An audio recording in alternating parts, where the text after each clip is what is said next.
Hello. Hello. So I think we can talk about this movie. It just won't be negative because not every movie review needs to be negative. I know. So I think even though it's not the best, like I don't think it's the best movie ever, but it's kind of like what we've been saying lately of every movie that comes out today. Not every movie. Most movies that come out today are so bad when we see the good movie. Like the movie was just it was a fun Christmas movie, but it was told well for what it was. I'm just like, oh my gosh, that was a really good movie compared to, things that have come out recently. Yeah, I think it was fine. I think what they did was just made realistic characters that you believe. Like, I feel like if they made that exact same movie nowadays, the school of acting and the way that movies are produced, like, even if they made it the exact same story, the exact same dialogue, everything, I feel like the quality would go down because we have so many or such low standards as far as like these types of movies that the acting just isn't up to par and the characters just don't seem real. And I think that that's one of the reasons why people criticize the sort of Hallmark style movie is that none of the characters seem real, Mm-hmm. which can be appealing in we love the love story, and if you like that actor, then you want to see them in that love story. That's kind of the Yeah. appeal of that type of genre. Do you want to do an intro and we'll just dive into it? We don't want to do talking point, like make a list. I think we're fine. Hello and welcome back to Missed Opportunities with your Little Sisters Productions. I am Laura. I'm Taya. And today we are continuing our Christmas movie during the month of December. We are doing a movie that I grew up watching. I love it. You can find it, I think you can buy the DVD or you can just find it on random streaming sites. I don't think it's very popular because it was a made for TV movie called Undercover Christmas. I have watched it, I think, since the very first year it was put out when I was a lot younger. My mom used to we had a DVD recorder where you could record stuff off the TV and it would go onto a DVD. And that's how we had a lot of movies, like TV movies I grew up watching, is she would do that all the time. Or movies that she didn't think were appropriate for us, but if she saw it on TV and they cut out, that bad word or the bad, we had a lot of that too with DVD recorder. So I grew up watching this on a little DVD with random commercials coming in and out because my mom couldn't cut out every commercial. So we'd see like 2 to 3 seconds of a commercial before a scene started or in between scenes. It was always very funny. Anyway, this is a movie I grew up watching, so I have a lot of nostalgia for it. Taya, this is your first time ever watching it, so she does not have nostalgia attached to it. But it's a really cute Christmas movie, very fun. The overall storyline is there's a woman named Brandy, and she has a boyfriend, and he and his family are not very nice or good people. They're criminals. They have defrauded people and stolen investors' money and taken life savings from lots and lots of people and lied to them about what they were people would invest in their company and then they the tax fraud and pulled out and took lots of people's monies. And she gets approached by an FBI agent who has been following her boyfriend specifically because he's at the front of this and convinced to testify against him. The trial is happening a day or two after Christmas. During the Christmas weekend is when they arrest her boyfriend, and the boyfriend finds out that it was her who is going to be the witness and kind of turn them in. And so, in order to keep her safe and keep her focused on still being a witness for the trial because she can still choose not to be. She is put under the protection of the FBI agent who originally approached her. on their way. Who, by the way, he's a workaholic. He doesn't normally go home for Christmas because he and his dad have a very tumultuous relationship. We kind of see that in a phone call that happens with him and his mom. So on the way to the safe house with Brandy, Jake, who is the FBI agent, gets a call from his mom that his dad just had a heart attack and she's begging him to come home and be there. So he says, okay, we're gonna go and we'll just make up a cover. And the cover that they come up with, of course, because why else would you bring anyone home for Christmas, is that they are a couple, they are dating from wildly different worlds with wildly different personalities. They would probably never consider each other if they just saw each other in a bar or anything to be romantic anything. But of course, as the movie progresses, it's a love story, and there's also reconciliation within the family. Brandy helps with that. Brandy learns some self-worth. Jake gets a closer relationship with his dad, and then they end up falling in love at the end. It's very cute, all told over what, 4 or 5 days over Christmas weekend. And there weren't a whole lot of negative points or missed opportunities, if you will, that we found with this movie. There were a couple, but not a whole lot, mostly positive. I I'm trying to decide if I want to start off negative or positive. I want to start off positive. I love the way that this movie introduces characters because in the first scene you see them in, you get to know them.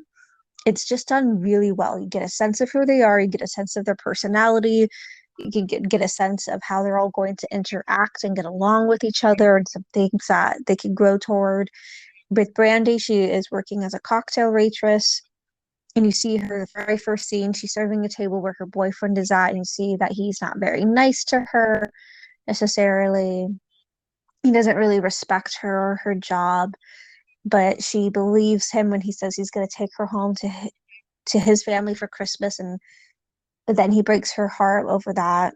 You see Jake, the FBI agent, sitting at the bar watching Scott and then following her, and you know something's up, and you're not exactly sure at first if he's, why he's watching, but then he comes up and says he's FBI and it all makes sense. And you get a sense of him being very uptight, very stoic, very good at his job. You get a sense of Scott, the boyfriend, being really unpleasant and slimy and just not a good person at all. And you get a sense of Brandy as someone who, even though she's had a bit of a rough life and she's working as a cocktail waitress, which I guess people look down on.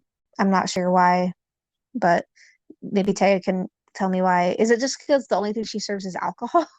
So, cocktail waitresses have a reputation for not being the most chaste or proper of people. Ah, So, when you say like cocktail waitress, it is very derogatory in nowadays. uh, but that's what they say in the movie. yeah, and she's very proud of it because to her it's money and it's good money, so it's fine that people would think that of her.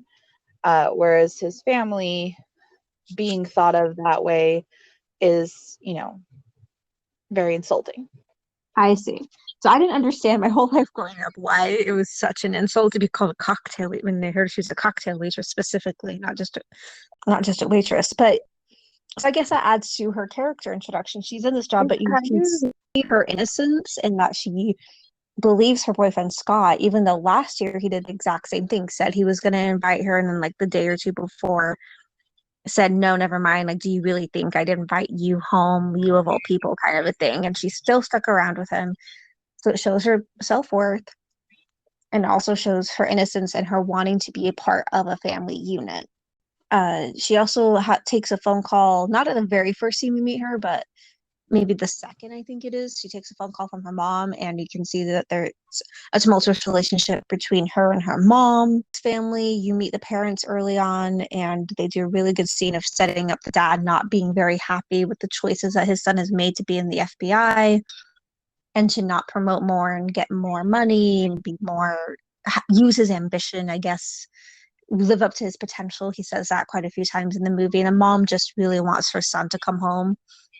I forgot to say, by the way, my not analysis, I'm sorry, in my telling the story of the movie, mom lied. The dad never had a heart attack. She just lied to get him home. And then Brandy begs to stay there because it's a really big home, beautifully decorated for Christmas. And they're going to have a big Christmas party and she wants to be a part of it. But every character introduction in this movie, I feel was just really well done. You know, you get exactly what you need to know about the character the first time you see them, and it just grows and builds from there. And people who aren't as important still have. So you still have the character in there, but it's not more than it needs to be.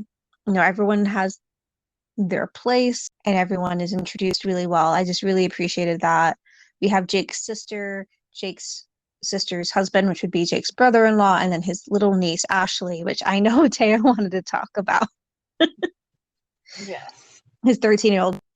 Before we talk about his niece Ashley, was there anything else you wanted to add about the character introductions, which were just, it's not, this is not like the best movie ever, but it really did a very good job, in my opinion, of setting up all the characters really nicely, especially when you think about television movies. You don't think about them having the best of anything, but I really, maybe it's just the movies that we've been watching lately, but I was like, this is how you introduce the character. Thank you. I really feel a sense of relief watching it. Any thoughts? I agree. I think that the character introductions were done really well. Sadly, I feel like they were just like everything in this movie is just kind of like it's good. It's just fine. It's just there, you know. But nowadays it's like, oh my gosh, it's a masterpiece because we've been watching a lot of movies lately, it's old and new, but particularly a lot of the new ones have been really disappointing. So I just have to share. So you called him a workaholic. So I was looking at other movies that we could possibly do for this podcast, and I read, you know, like the beginning of the synopsis, and it's like Allie is a workaholic who has no time for Christmas. And then I flip to the next one. Jordan is a workaholic who has no time for romance and holidays. And like the next one, this person, you know, like Jack is too much of a workaholic to pay any attention to Christmas. And I was just like, oh my gosh, seriously, is that the only personality trait that like you have? But the funny thing is that in this movie, he's a workaholic, like that's his personality trait that they give him. But the difference is that instead of like him being a workaholic at some big giant firm or some rich hotel, you know, like to get ahead or to have money or whatever, which is the driving force of like everybody, they want this career satisfaction or whatever. He's a workaholic because he really likes his job. He's an FBI agent and he feels like what he's doing is good for the world and he's helping the world be a better place. So it's not like this character flaw of his to be a workaholic. It's like he's doing it because he really cares and because he wants to help the world, and he doesn't see things the way that his family does, which his family, you see throughout the show, his family puts a lot of emphasis, a lot of respect, a lot of like importance. I don't know, there's a word that I'm trying to find, but they have such high expectations of how they look, more so than like who they are or what they do. It matters what you look like. And there's this scene where the his mom takes Brandy out to go shopping, and she's explaining like who she can talk to at the party and what she should what she shouldn't say. And she lists off these people who are, well, this person's having an affair with this person, so don't mention anything about betrayal or deceit. And this person is doing this horrible thing. And it's funny because Brandy is this cocktail waitress with, you know, colors in her hair and fishnet stockings, and she's all of the appearance they consider lower class, but then all these people who are in their high society and high class are doing the same things, they're just hiding it better, you know. So it's funny to me, like when they introduce all of these characters, it's not, well, this is a workaholic who only cares about work. It's like, this is a guy who has more nuance to him, and we see that in the very first scene. We see that he's a workaholic because his mother is like, you never come home for Christmas, you're always working.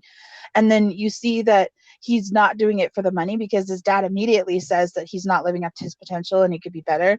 And you see that he really likes his job because he's willing to give up time with his family, and he cares about what he, even when he's talking to Brandy, who he by all accounts he shouldn't respect her, like the way that he was raised and the way that he lives, he shouldn't respect her, but he shows her a lot of respect even when he's like arguing with her, because they argue and they give each other a hard time, but he's still respectful of her as a person.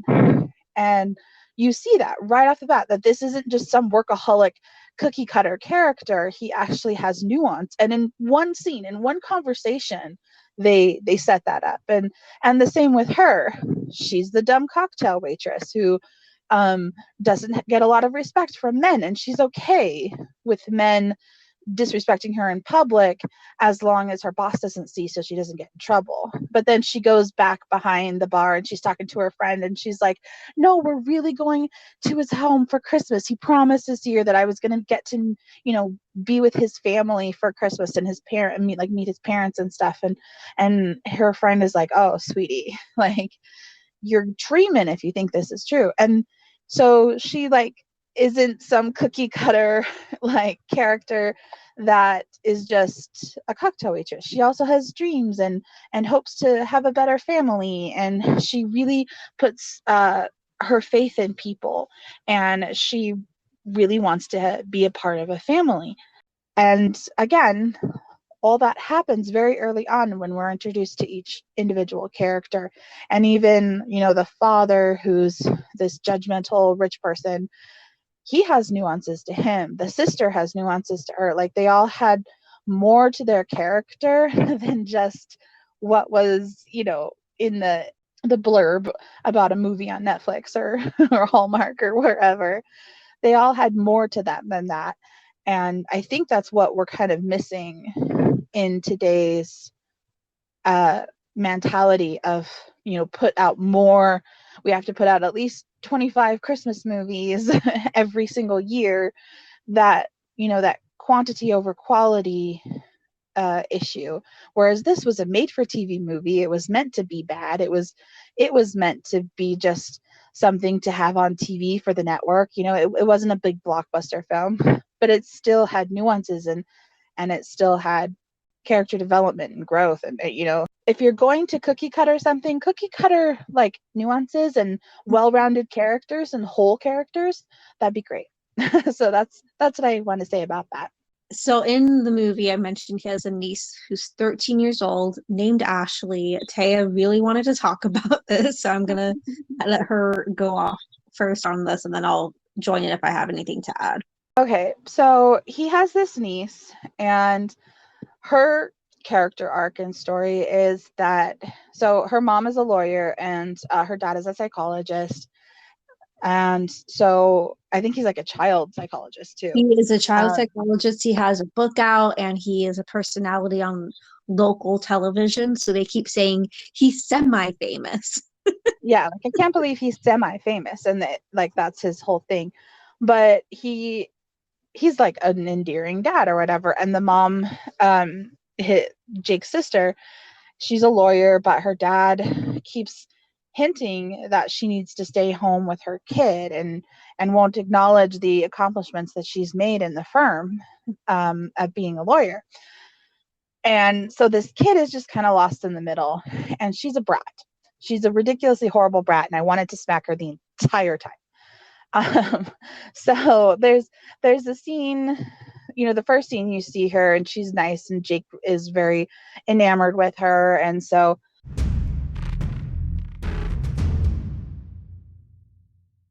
and she is like, friendly to Brandy and everything like that. So she's kind of Brandy's advocate in the family, because the family is like, woo, like, this is crazy, and they're really not supportive of Jake dating this, wild looking girl. And so the younger daughter, the niece is like, no, she's awesome. And but any of the interactions that she has with her mother really makes me angry. So she has a crush on a boy, and she tells Brandy that she wants to get his attention, and Brandy is showing her all of the wrong ways to get a guy's attention, right? Because that's Brandy's life. And so she shows this, the girl this and all this stuff, and the mom gets angry, or Jake gets angry. And then at the party, this big party that they've been talking about, the mom makes her wear this hideous dress that makes her, in her words, look like a 4-year-old. And she just doesn't feel good about anything. And Brandy stands up for the girl because she's like, she comes out, she yells at her mom, I hate what I'm wearing. I look like a 4-year-old. And this is like in the middle of a party that with all of these people around, and her mom, is trying to get her to calm down, and you'll just wear it, like, just doesn't want to deal with it, kind of a thing. And then she storms off all loud and huffy, and she sees the boy she likes, and she, like, bolts the other direction. And then Brandy's like, you I don't know, she says something about what she's wearing, and All she needs is a little self-confidence, and then yeah, Jake's sister gets huffy because, are you telling me yeah, how to raise my child? So yeah. yeah, are you saying I don't know how to raise my child? And she's like, no, I'm saying you don't know how to dress her. And which is a funny little moment or whatever. And then the little girl gets a ugly Christmas sweater for Christmas, like when they go for Christmas, instead of like, and her grandma gave it to her, and her mom wants her to wear it, and her mom has a matching sweater. And she's like, just put on the sweater. And this girl like screams like a brat all loud in her grandma's house that she hates it, and how dare her mother or her grandmother buy her something so ugly, and it's so gross. And she's just so incredibly disrespectful to her grandma, so disrespectful to her mom, like screaming at her mom. And then like she like, I'm not gonna wear it, runs off, like slams her door. And then Brandy's like comes up with an idea, and she's like, oh, I'll switch shirts, so I'll wear the ugly sweater, and I'll give her one of the shirts that the grandma gave me, because Brandy will like, or the not Brandy, the little girl will like uh the shirt that I'm wearing, because it will give her self confidence, and I don't mind wearing an ugly sweater, so it's perfect. And I was thinking, like, I mean, this sounds like a good solution, and it shows Brandy is very sweet and like generous. But also, what the crap? This girl is 13 years old. Like, if I did that when I was 13, my mother would have never let me out of my room. Like, my dad would be so angry at me. Like, I would never disrespect my mom like that. And if my grandma bought me something ugly, which I'm sure she did, you just don't care. Like, it's not that big of a deal to just wear it around the house, or even just like explain to your grandma, like, oh, this isn't really my style, or I don't really like ugly Christmas sweaters, because I personally hate ugly Christmas sweaters. I don't know why there's such a thing and why they have parties. Like, I hate ugly Christmas sweaters. I love So them. I get not wanting to wear an ugly Christmas sweater, but then explain that calmly and say, Mom, please, like, I don't want to wear it. And if your mom says, please just do it for your grandma, she spent money or time on this, like, and it's important to her to see you happy, then just wear, like, either just wear it or explain to your grandma that you don't like that style of something. Maybe you could, do something else with it, cut off the shoulders like they do in all the other movies, like, but to be such a brat and then not get punished for being a brat, not get punished for yelling at your mother and treating her horribly. Instead, you get rewarded with a different shirt that was nicer than the ugly Christmas sweater. Like, I don't know. That scene bothered me because I was just like, that little girl is such a little brat. I would never like let her get away with that. And nobody in my family, like I can't imagine my sister allowing that to happen. I can't imagine my sister-in-law allowing that to happen. Like, my mother certainly wouldn't. So I don't know. I can't imagine being that big of a brat, even at 13, which is a bratty age. But like, to the point where like you're staying in your grandma's house and you're screaming about how you hate her gift. It's just so not okay. The behavior was just not okay. But I mean, and that was kind of the problem, is like the mom's story arc, the mom of the little girl, the sister, her story arc was that she could be a good mom and be a good lawyer. But then it's like, and then Brandy like helps her to be a good mom by allowing her daughter to, wear what she wants and grow up and be and express herself the way she wants. But I also think that Brandy has absolutely like no discipline. And so and then the lawyer mom doesn't have any, like, she's not disciplining her. So I'm like, this bratty little girl is just gonna stay a bratty little girl forever because she's getting away with it. Anyway, Well, so her that's my child rant. psychologist father. Seriously, what's he doing? Who knows? No, I've never liked the fact that she got to give up the sweater or didn't get to wear the sweater. I liked the part of Brandy showing Brandy's side because she is very sweet. She is very generous, but she's a very kind person. And so I liked it for that, but I always hated that she got away with being bratty because the same thing, I would not get away with doing that. And at that age, by 13 especially, you would understand that if someone gives you a present, a gift, especially if it's an item of clothing and you hate it, just like you said, the one or two options, you wear it in front of them and smile, and you only wear it in front of them. You don't have to wear it all the time, every day, everywhere you go. Or maybe you explain. But I was actually taught not even to explain, just to accept the gift and smile and be grateful that they gave you a gift. Because actually, I had an experience when I was maybe 10.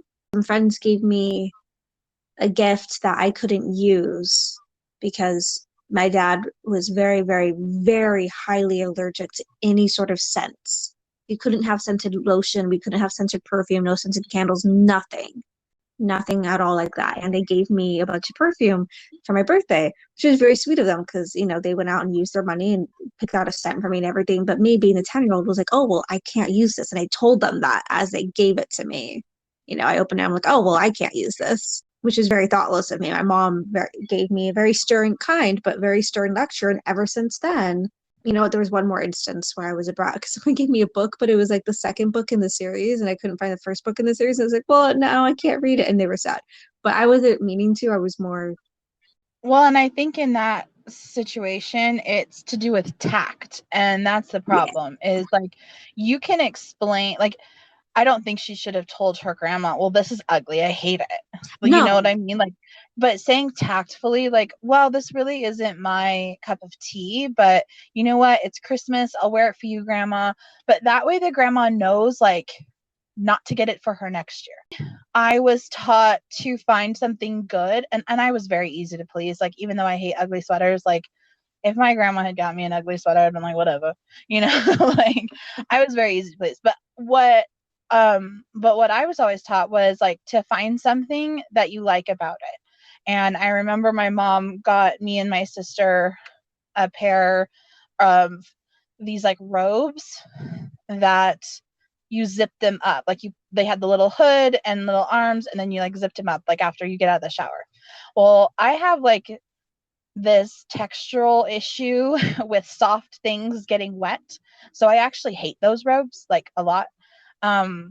But I got one that looked a certain way, and my sister got a different pattern, and I actually liked my sister's pattern more, but my sister did not like it.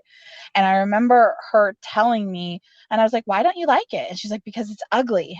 And I was like shocked that she would like say that. And she didn't say it in front of, anybody or anything. She just said it to me because I kept bugging her. Why don't you like it? Why don't you like it? Like little sisters. And anyway, I still have that robe. It's up in my childhood bedroom right now. But my sister's, not mine. I don't know where mine is, but I took my sister's because she didn't like it. But and I just wore it like for bed. I didn't wear it out of the shower because I hated the feeling of the wet, And so I was like, even though I didn't love the pattern of mine, obviously, because I don't even remember what it was, it was like, find something that you like about it. Like, find something that you can enjoy about it. And so it's like, if someone gave me an ugly sweater, my mind would immediately go to, okay, what do I like about this? And if it's the pattern, if it's they're in the movie have like a little reindeer on them, what can I do with this? Well, I can cut out the little reindeer and put it on a quilt because quilts don't bother me. They can be as ugly as they want, or I can do something else with it. You know what I mean? Like, I was always, I don't know if I was necessarily taught this or it just kind of happened, but always look for something that you like in it and then compliment that thing that you like, or, focus on that thing that you like. And if somebody buys you something like the perfume or something, it's obviously tactful of like, oh man, like I can't wear this around the house, but maybe I could wear it at school, or thank you so much, that's so sweet of you, and it smells really good. And then just, Don't use it. wear it at school and wipe it off before you get home, or whatever you can do, or just, keep it until you move out of your parents' house, whatever. There's tactful ways to say it. There's tactful ways to do it. If you don't know, YouTube University, whatever, find ways to tactfully tell someone that you don't like their gift. Yeah. And when you're 13, I don't know. I think like if in this movie, if she had been like grounded or had some sort of punishment, and then Brandy came and was like, hey, you know what? I'll switch you shirts. That would still show Brandy being as sweet as she was, but it would also make it not okay that the child treated her parent like that. You know what I mean? I just wish she had some sort of punishment, even like a lecture of talking to, of like, first of all, you don't yell at your mother. Second of all, let's learn tact. You don't yell that you hate something or think something is ugly just because it's not in your taste. Like, you can tactfully tell someone you don't want to wear this, or this isn't your style, or whatever. To have some sort of punishment or reckoning with what happened, and then Brandy could come in and change shirts, and then everybody would be happy. You know what I mean? So some sort of indication that the little bratty child's behavior was not okay. I agree, because after that gift incident in my life with the perfume, I've been very conscious as much as I can to always be very grateful for whatever gift I'm given, and to show that, because I didn't actually hate the perfume or anything. It was just I just popped out the first thought that came to my mind when I opened it, which was, I can't use this. And so you're right. Part of tact is not having the very first thing that pops in your head pop out when you open a present. Or a lot of the time, honestly, most of our thoughts have to be filtered through. So I was going to say a really funny story about what Jonathan said last night, but I don't think I will. But he let's just say that he had family over and he asked a question and didn't think through what it sounded like before he asked it, and everyone was just staring at him open mouthed, very shocked. And I was like, Jonathan, you might want to rephrase that. And he didn't realize until we told him. He's like, oh my gosh, no, I meant it this way. So tact is good for all situations, is what I'm trying to say. And I think maybe it was the first time in her life that she was given a gift that she didn't necessarily like, and that would have been a good opportunity for her to learn, one, like you said, don't behave this way. You can't yell at me. You can't yell in your grandma's house.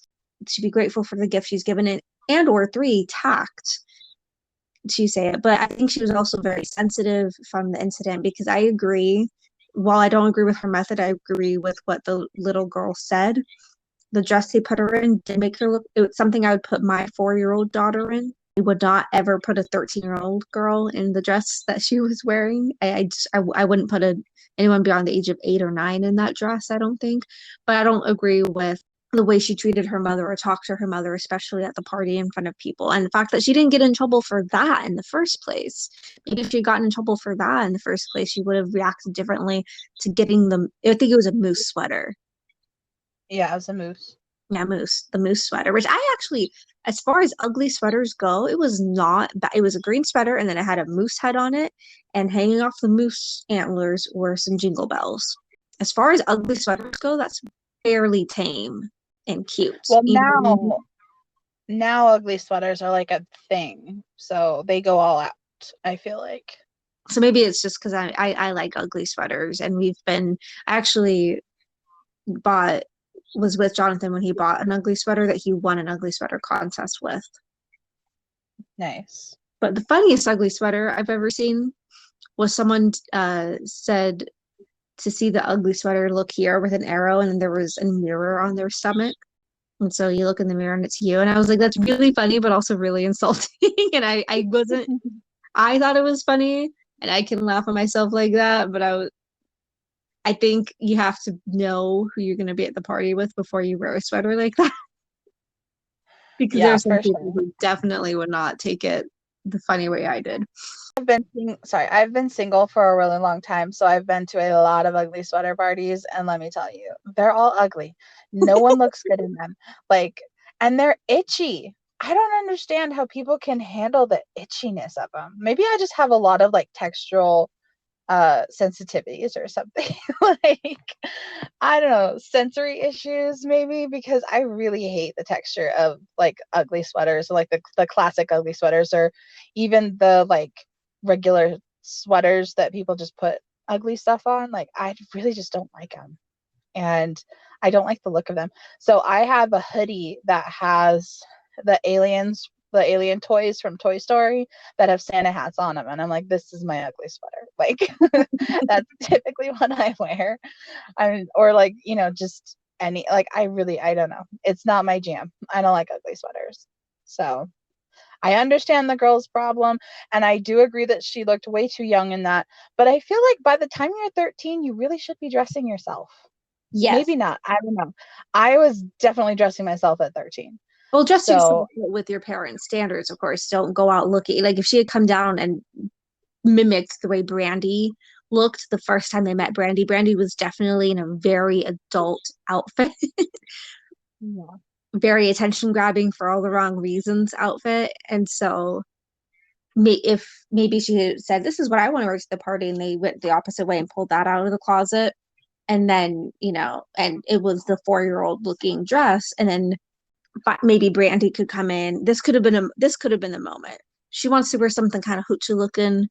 They want her to wear something that's way too youthful for her. Brandy comes in and helps find a medium between the two, maybe even combining the two outfits in some way so it looks age appropriate, but still cute, still in fashion, still lets the girl have some expression, but in an appropriate manner, because 13-year-olds should not dress in provocative manners. Right. And that's a missed opportunity of, they could have just had her be in the 4-year-old thing. And like, the thing of it is like, they could have had that same scene with her being a little more respectful again, having the mother come up, have a conversation with her, and maybe Brandy could be there, and then be like, well, how would you dress her? And then they come to a something together, because the girl runs off and we don't see her again, and so she just like misses the party or whatever, and she doesn't get to talk to the boy that she likes because she hates the way she looks, I guess. Like, all of that goes off screen, and you don't really see her again. And again, there's no consequences for her like yelling and being a brat, and so it's like, there needs to be a consequence. Like, her mother needs to go after her, and whether it's sit her down, talk to her, and be like, okay, you don't want to wear this dress, that's fine, but it's not okay for you to talk to me like that, especially not in public, especially not raising your voice. Like, there need to be like some parenting happening, especially since the mother's story arc is showing her dad that she can be both a good mother and a good lawyer. But we through trying to make Brandy by trying to show Brandy's story, you kind of lose that. And so again, if maybe they had done a mixture of things like that, done a mixture of costumes or clothing or whatever, to actually come up with something, I think that would have been good for Brandy's character, and it wouldn't have taken that much time away from the main story. So, and it wouldn't take away from the mother and the father, because it really, Brandy, at one point in the movie, very early on, right after she first meets the whole family, and she learns that Ashley's dad is a child psychologist, she says, well, I think he's completely useless.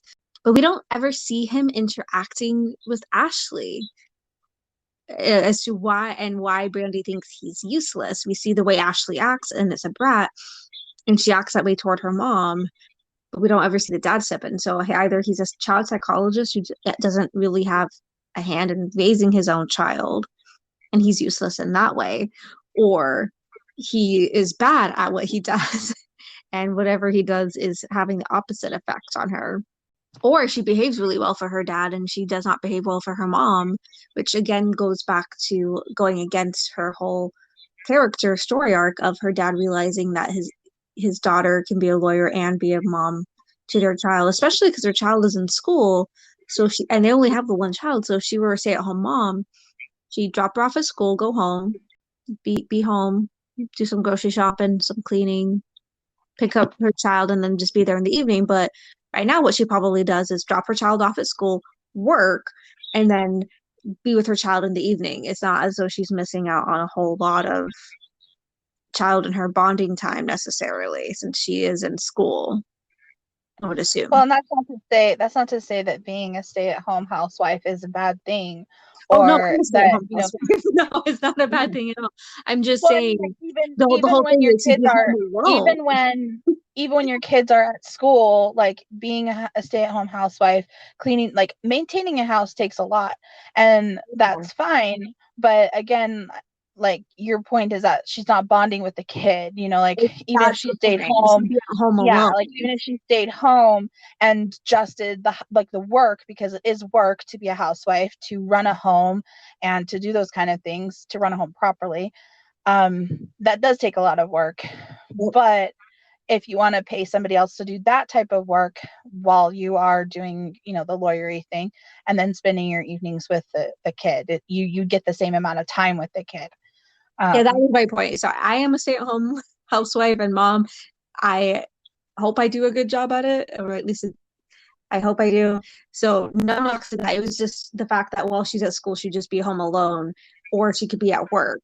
And it doesn't, maybe she might miss an hour or two in the evening because she's at work, but overall, it's not going to increase her bonding time with her child if she's a stay-at-home mom because she has school. Maybe on school breaks, she doesn't see her very often. I didn't see my mom very often during school breaks because of what my mom did for work. I saw her in the morning before she left and then in the evening when she got back.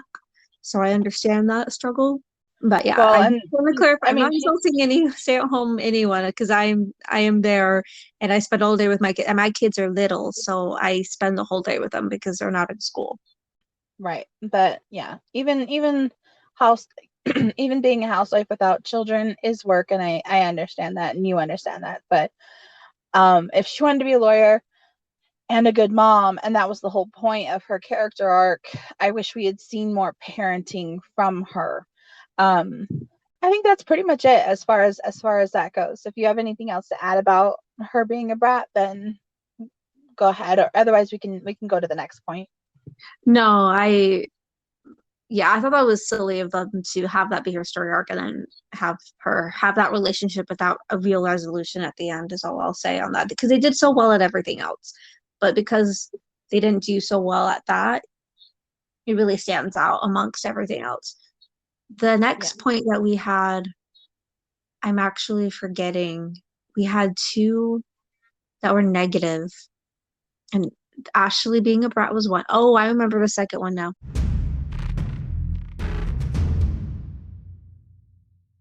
The second negative point for this movie was that it all happens a little fast.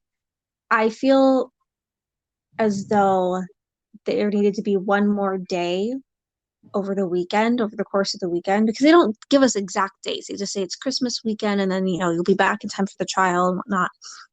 So they could have had another day in there, or at least given us more time in one of the days that they had to really have Brandy and bond with Jake and his family. So we get Brandy and Jake bonding, which I love the way they have them bond. They have the long car rides, first of all, and then when they're at his parents' house because they're pretending to be a couple, they originally try to get separate rooms, but the mom is like, oh, don't be ridiculous. But because they're not really a couple, he sleeps on the floor while she's on the bed, and they end up having these nighttime conversations that are just I really enjoyed those. Those are some of my favorite scenes in the movie, is them just bonding, talking while he's on the floor and she's in the bed. And we get to learn more about her past and why she does the things she does and everything. We get to learn more about Jake from being around his family, being in the home that he grew up in. So we get Brandy and Jake bonding time. And then we get Brandy bonding with the mom and the sister and the niece, but we don't really get Jake with his family and Brandy, like all of them together at once at the same time bonding. I wish we could have had something like that. Maybe they go skiing, maybe they all have this weird Christmas tradition they do, just something where they're all together. Because what happens is she comes, they have a breakfast where we do see them all together, but it's the first time Brandy's meeting them and she's being a little too much for them. So Jake pulls her aside, tells her how to interact with this family to cause the least amount of contention as possible, but they insult her and she makes them uncomfortable as retaliation. And then after she makes the mom and sister extremely uncomfortable, which is a very funny scene, but also if that were my son or my brother, I'd be very uncomfortable. She goes into the kitchen with the mom, Anne, and they have a cute moment of her, saying, confession, I'm not actually sleeping with your son, because that was what the scene was about, was her divulging stuff about sleeping with the son. She's like, I'm not really sleeping with him. Another confession. I don't have anything fancy to wear. Oh no, that wasn't the other confession. The other confession was that she used to not like people who were rich because she thought they were arrogant and snobby and couldn't think. But you're here and you think, so there you go. Basically calling her arrogant and snobby. But she's so nice about it and funny. But they have this bonding thing, and then she says, I have nothing fancy to wear to the party, so don't worry about me being at the party. I won't ruin it for you. The mom says, oh, let's go shopping. And you can see the mom is kind of seeing, oh, what, your mom didn't bake, your mom didn't do this, you didn't have this growing up. Brandy's like, no, this is how we did things growing up and whatnot. And so the mom, Anne, decides to have a little compassion and take her on a shopping trip and get her hair and nails done and makeup done professionally, buys her a beautiful dress. So we see Anne and the mom is Anne, Brandy, and the mom and the sister all go shopping. They have a day of bonding. They, have some laughter between them. They get to know each other better. I wish that would have been maybe the day before the party or something, and that they came home and maybe had another scene of them all doing something together, playing a board game, going skiing, doing roasting marshmallows and making s'mores somewhere, just something really simple with them all together so Jake could kind of see how Brandy's fitting in better with his family, and his family could get to like Brandy even more, especially the men in the family, because she's been bonding mainly with the women. And have that moment where Jake is looking at Brandy, kind of like Darcy looking at Elizabeth when she is at the home and playing the piano, one of those. And then she looks at him and it's this cute little moment, and then of course something interrupts because it's too early in the movie for them to kiss or whatnot. But they have a fun night, and then the party happens maybe the next day or whatnot. And what happens at the party is the dad finds out from one of his friends who Brandy really is, that she's the girlfriend of this guy who's going on trial, because that friend of the dad's is the lawyer for her boyfriend. And so the boyfriend finds out where she is. The dad gets very mad that he brought work home with him. He feels very betrayed. The mom was just, I think, happy to have her son home. And I think she was, at first, would have been relieved that Brandy wasn't really dating her son, but because she bonded with her a bit, she was much more okay with it. And if we had an extra scene of them bonding, she would have been even more okay with it. I just feel as though the story was a little bit rushed. Their love story was also a bit rushed, but they have really good chemistry. And honestly, he's been following Scott, her boyfriend. He said for 3 years he followed him, gathering all this evidence and everything. So he would have seen and observed Brandy, not in a stalker light because he wasn't stalking her and not for those purposes of stalkers, but he would have seen her a lot and known how she behaved and how she acted in situations because he was following her boyfriend for FBI purposes. So stalking in the least creepy way possible, I guess. Legal stalking, is that what we can call it? Legally stalking. But anyway, so part of me is like, well, maybe he already knew what kind of person she was and really liked that about her before they officially talked together and everything. I just felt it a little bit rushed. But honestly, it's a bit of a nitpick because overall, as we said, the movie is good. I think I like it a bit more than you, Taya, but that's probably because of the nostalgia aspect. I grew up watching it. So I'm like, it's a really good movie. And you're just like, it's good, it's fine. And I'm over here like, no, it's really good. But when I was younger, I thought the movie took place over a longer period of time. Watching it this time, I was actually surprised how short a period of time it was. I could have sworn there was another day in there. And I think there should have been another day in there. I think it really would have helped the story, really would have helped the family bonding, and he really would have felt it more when Brandy leaves. And the ones who don't know about who she really is being a witness, it would have made more sense for them to be a little more heartbroken. Or not a little more heartbroken. It would have made sense how heartbroken they were when she was leaving, because especially Ashley was very sad to see her go and wanted her to stay, and was kind of a brat about that as well, yelling at her. She also yells at her uncle a couple times. I know we already talked about Ashley, but can we talk about the fact that she yells at her uncle like twice? And one of the times she yells at him, she calls him stupid. Mm-hmm. What the heck? And he's like, oh, she's a great kid. So such a I love her so much because she's just one of the best kids out there. And then she's yelling, oh, Uncle Jake, you're so stupid. I love my Yeah. nieces and nephews, but I don't know if I'd call them the greatest kid in the world if they were to yell at me and call me stupid all the time. Well, I'm sorry, but I remember in Home Alone when the uncle calls the kid a jerk, and like my mom would be like, no, you would never get away with saying that. And I feel like it's the same both ways. Like a kid would never get away. Like I would never get away with calling one of my uncles stupid or yelling at them and being like, you're stupid. Like my mom would have smacked my mouth so hard. Like that is not okay. You know what I mean? Like that's just not okay. So, So, but that's how upset she is at her uncle over Brandy, and it would have made more sense if we had another bonding scene. You know what I mean? Because it just seems very rushed for her to feel that big a connection to Brandy at that time, for her to yell at her uncle not once but twice over something Brandy related.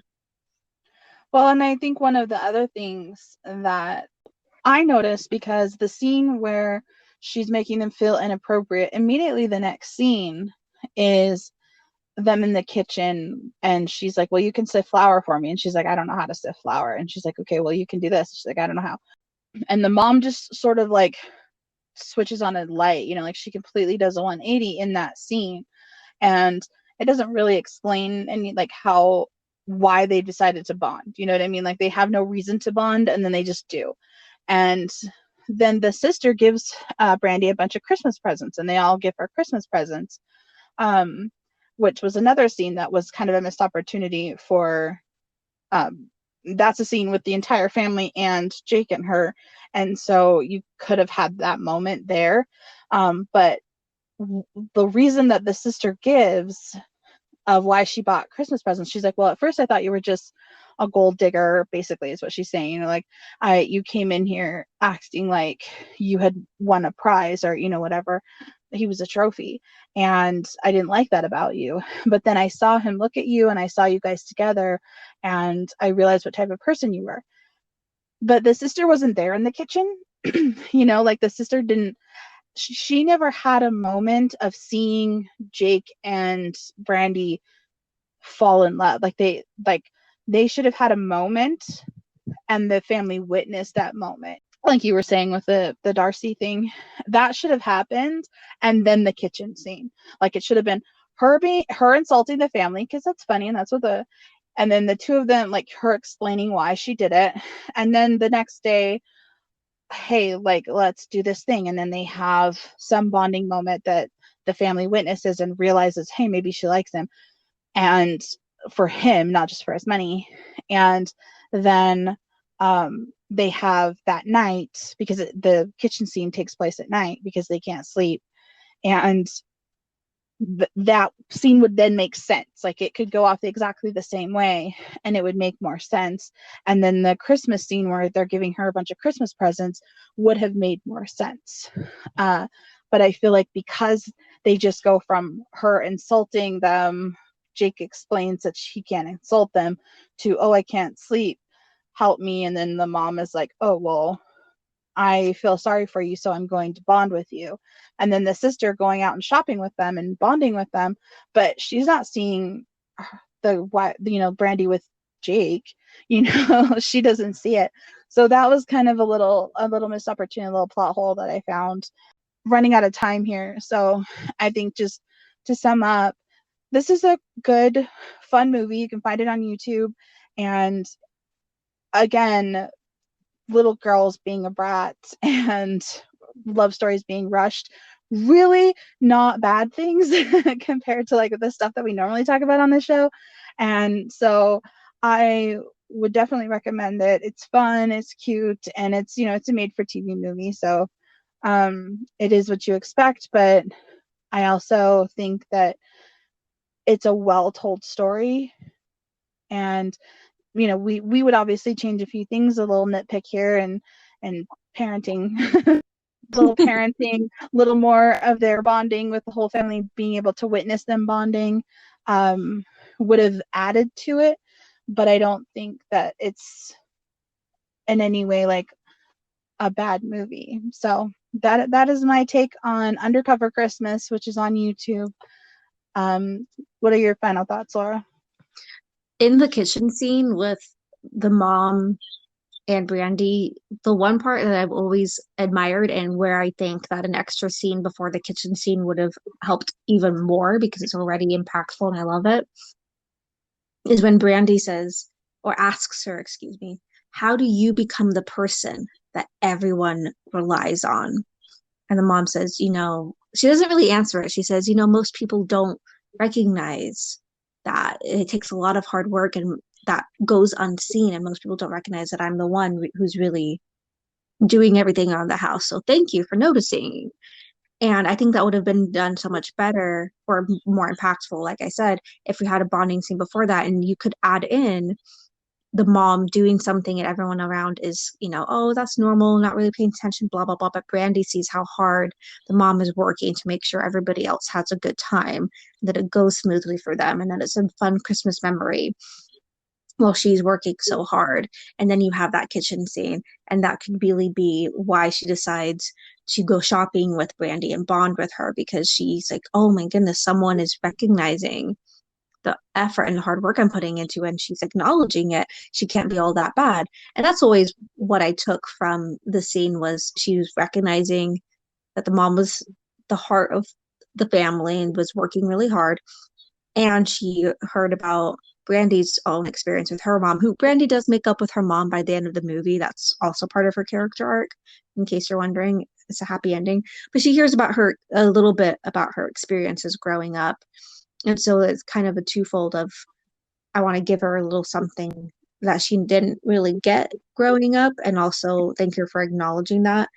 But an extra scene would have just been that much more impactful. But I really loved that bonding scene in the kitchen, regardless. Just like Taya said, those two negatives were really nitpicky because overall it's such a good, fun movie. If you're looking for a good, fun Christmas movie this year, go ahead and watch it. It says in the description on YouTube that it's a Hallmark movie. I am pretty darn sure it is not. I think it was maybe Lifetime. I do not think it was Hallmark because it does have, just so you know, it does have a cuss word and they do talk about adult themes quite a lot in this movie. And I've never seen a Hallmark movie do either of those things. So I don't think it's Hallmark. So also be aware if you're going to watch it with young children, you might want to screen it first to see if it's appropriate for your family or not. I know we try to keep our channel family friendly as possible. So when we do recommend a movie that has some things in it, I always want to let people know that so they can screen it before showing their children. Just because we talk about it doesn't mean it's appropriate for children under certain ages. So that's all I wanted to add. It's one of my favorite movies. I have watched it every year for a long time, and I'm so happy it didn't disappoint because I recently watched another movie that I've actually recommended on our podcast show, and I started watching it the other day, and I was like, I hate this movie. Why did I recommend it? Why do I have such fond memories of this movie? I do not like this movie. Oh my goodness, has every movie that I've ever said I loved, is every movie bad? And so I was terrified going into rewatching this movie. It did not disappoint. That is my recommendation for today is this movie for Christmas. And that's all I have to say, except to follow us on Instagram and Facebook if you want to stay up to date on all news regarding our YouTube channel, which we should have a video up this year. We usually do a Christmas music video if we do nothing else. So keep an eye out for that. You can also support us on Patreon. patreon.com/TayaJoyFlake. There are 2 tiers, one for our YouTube channel, one for our podcast. Go ahead and select whichever one you like. They both help. Also, if you select the podcast Patreon, you get exclusive short episodes from us every month. We'll do an exclusive just for our patrons episode about something. It's different every month. It changes up. But if you become a patron, you can send us an email and you get top priority. If you send us an email with the topic you want us to discuss or a movie, you get top priority with that. You might see it either on the patron only or out for everybody to listen to. So that is everything, right? The Instagram, the Facebook, and the Patreon. Yeah, I think so. The Christmas video might be out by the time this airs. So check out our YouTube channel, Your Little Sisters Productions, and see if it's there. If it's not, comment and be like, hey, where's my 2022 Christmas video? And we'll try and hurry it up. But yeah, if we do nothing else with our YouTube channel, we always manage to put out a Christmas music video. So yeah, please support us any way you can. We really appreciate it. We really do appreciate anyone who listens to this podcast and who goes on our social and shows support in any way, because otherwise we're just speaking into the nether sphere with no one listening. So thank you for listening. All right. Thank you very much. I'm Bye. Taya. Oh, I'm Laura. Sorry. Bye. Bye.